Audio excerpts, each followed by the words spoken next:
नमस्कार, NDTV India के social media page पर आप सभी का स्वागत है। मैं हूं सुमित मिश्रा। फिलहाल मैं मुंबई के पवई इलाके में स्थित हूँ। यहाँ पर ही पास में आरे मौजूद है। आरे जंगल आपको याद होगा, जहाँ पर लगातार प्रदर्शन हुए थे कि किस तरह से आरे के जो पेड़ हैं उन्हें बचाया जाना चाहिए। एक बाद में एक राजनीतिक मुद्दा भी ये बन गया था और कई सारी चीज़ें हुई थी। लेकिन अब आरे के पास ही आप देखें कि एक बार फिर से जो प्रदर्शन है वो शुरू हो चुका है। जो लोग हैं वो यहाँ पर प्रदर्शन कर रहे हैं, लेकिन इस बार आरे के लिए नहीं, इस बार पवई तालाब के लिए। दरअसल मुंबई के बीचों बीच पवई तालाब मौजूद है। काफ़ी प्रसिद्ध ये तालाब है और यहाँ पर बीएमसी की ओर से एक साइकिलिंग ट्रैक बनाने की बात की जा रही है, जिसके विरोध में आप देखेंगे कि मुंबई की सड़कों पर जो युवा, और इनमें बहुत सारे युवा वही हैं जिन्होंने आरे को भी बचाया था। ये युवा यही चाहते हैं कि कहीं ना कहीं जो मुंबई में जो पवई लेक है उसे भी बचाया जाए। अब आपको कुछ बातें बता दें कि ये जो पवई लेक है इसमें क्रोकोडाइल भी मौजूद हैं। यहाँ पर जो स्थानीय लोग रहते हैं, कई लोगों ने देखा है। और यहाँ पर जिस तरह से साइकिलिंग ट्रैक बनाने की बात की जा रही है उसका असर पर्यावरण पर पड़ेगा और भी कई सारी चीज़ों पर पड़ेगा। और सबसे बड़ी बात इसमें यह है कि जो लोग, जो नेता और जो पार्टियाँ आरे में पेड़ों को बचाने के लिए लड़ रहे थे, वही लोग यहाँ पर पवई में कहीं ना कहीं ये साइकिलिंग ट्रैक बनाने की कोशिश कर रहे हैं, जिसका विरोध एक बार फिर से मुंबई की सड़कों पर देखने मिल रहा है। कुछ लोग हैं हमारे पास और आपको कुछ होर्डिंग्स भी दिखा देंगे। लोगों ने, ये अच्छी बात है कि प्लास्टिक और उसका इस्तेमाल ना करते हुए खुद ही बना कर लाते हैं, पर्यावरण का अपने अपने तरीके से बचाव कर रहे हैं। और ये जो आप मेरे पीछे एक गेट देख रहे हैं, यहीं पे एक एंट्री पॉइंट है और यहाँ पर लगातार जो कंस्ट्रक्शन है उसका काम जारी है। आप यहाँ पर आ जाएँ। सबसे पहले आप अपना नाम बता दें। मेरा नाम तबरेज़ अली सैयद है जी। तबरेज़ जी, क्या प्रदर्शन है, क्यों ये प्रदर्शन है, क्या आप लोगों की मांग है, किसके खिलाफ ये प्रदर्शन है?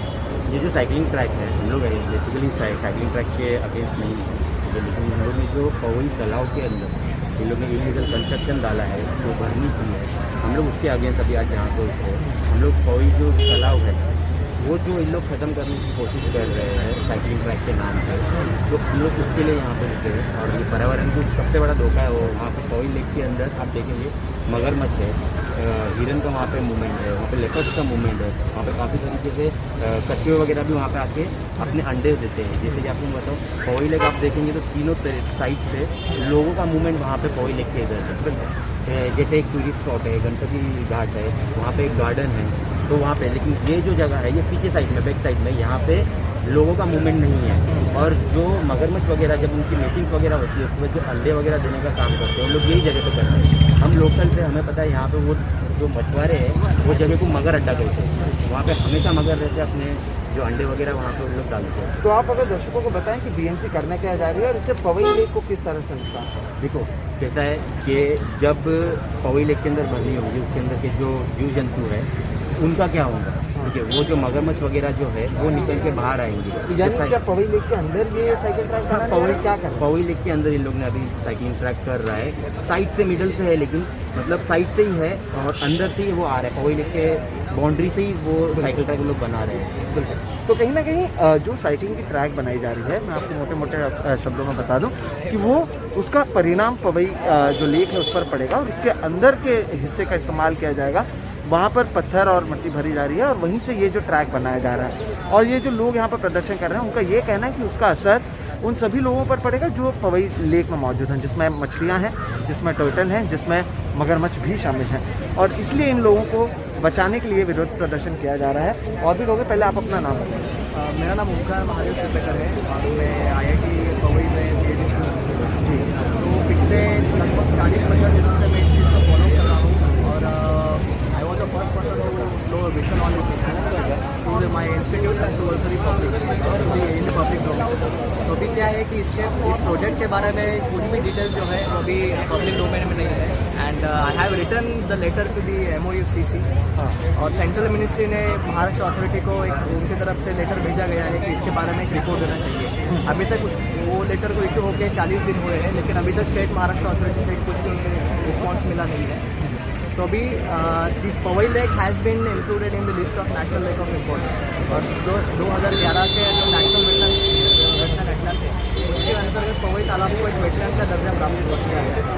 तो इसके बारे में आप देखेंगे तो वेरियस सुप्रीम कोर्ट और हाई कोर्ट ऑर्डर्स भी, बॉम्बे हाई कोर्ट ऑर्डर्स भी है कि यहाँ पे कोई किसी भी तरह का रिक्लेमेशन, किसी भी तरह का कंस्ट्रक्शन नहीं हो सकता है। अगर आपको किसी भी तरह का रिक्रिएशनल या रेजुएशनल एक्टिविटीज करना होगा तो आपको प्रॉपरली अच्छे तरीके से क्लियरेंस मिलना चाहिए। क्योंकि बीएमसी और एनटीपीसी जो है महाराष्ट्र टूरिज्म डेवलपमेंट कॉर्पोरेशन का जॉइंट कोलैबोरेशन है प्रोजेक्ट था, और इस प्रोजेक्ट के लिए उन्होंने अभी तक फॉरेस्ट डिपार्टमेंट से क्लियरेंस नहीं लिया है, एनवायरमेंट मिनिस्ट्री की तरफ से क्लियरेंस नहीं दिया गया है, और महाराष्ट्र बिना क्लियरेंस के बिल्कुल का काम कर रहे हैं। बिल्कुल सर, इसको sir Maharashtra water pollution control board का भी क्लियरेंस चाहिए। अभी जितना हम जानते हैं उतना तक हम बोल सकते हैं कि इसको क्लियरेंस दिया गया नहीं है।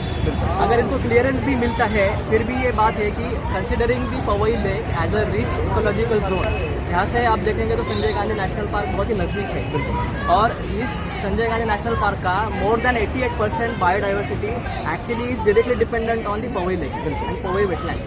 तो यहाँ पे देखेंगे कि आप 200 से ज़्यादा यहाँ पे एवियन स्पीशीज यानी पंछी यहाँ पे दिखाई देंगे आपको, और यहाँ पे क्रोकोडाइल हैबिटेट भी है जो शेड्यूल 1 के अंतर्गत प्रोटेक्टेड है। तो आपका कहना है कि इन सभी पर इसका कहीं ना Yes, कहीं sir, जरूर सर, प्रभाव जरूर पड़ेगा। सर। तो और- जिस तरह से इन सभी चीज़ों पर प्रभाव पड़ेगा उसी को देखते हुए ये आप देखें कि ये जो प्रोटेस्ट है वो किया जा रहा है। कुछ हमारे साथ ऐसे लोग हैं जिनके नाम पर ये प्रोजेक्ट बनाया जा रहा है, वो तो बना ही रहे हैं साइकिलिंग ट्रैक, फिर भी आप यहाँ पर प्रदर्शन कर रहे हैं, वो तो आप लोगों के लिए बीएमसी बना रहे हैं। नहीं, एक्चुअली हमको ज़रूरत ही नहीं है साइकिलिंग ट्रैक बनाने की पवई में, हमको ज़रूरत है आप रोड पे प्रॉपर पॉटहोल बन चुकी है, प्रॉपर रोड बनाइए, रोड के बाजू में साइकिलिंग ट्रैक बनाइए। बहुत सारे प्लेस ऐसे जैसे आप लोखंड डेयरी लोखंड वाला लीजिए, कांदीवली लोखंड वाला लीजिए, मालाड का एवर साइड नगर ले लीजिए, वहाँ पे आप साइकिलिंग ट्रैक बनाइए ना।